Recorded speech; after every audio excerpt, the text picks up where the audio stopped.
आरपीआयचे राष्ट्रीय अध्यक्ष रामदास आठवले यांनी एका पत्रकार परिषदेत बोलताना आठवले म्हणाले, मुंबई ही बहुभाषिक शहर आहे, येथे अनेक राज्यातील लोक राहतात आणि त्यामुळे राज उद्धव युती झाली तरी महापालिकेवर महायुतीचा झेंडा फडकणार। आता या वक्तव्यानंतर राजकीय वातावरण पुन्हा तापण्याची शक्यता आहे।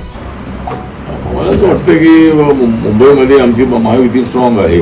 जरी उद्धव ठाकरे आणि राज ठाकरे जरी एकत्र आले तरी मुंबई ही बहुभाषिक आहे, मुंबई ही बहुराष्ट्रीय आहे। बहुराष्ट्रीय म्हणजे अनेक बहुराज्यीय आहे आणि अनेक राज्यातले लोक तिथे हिंदी भाषिक लोक आहेत, गुजराती भाषिक लोक आहेत, साऊथ इंडियाचे लोक आहेत आणि मोठ्या प्रमाणामध्ये दलितांची संख्या त्या ठिकाणी मोठ्या प्रमाणामध्ये आहे।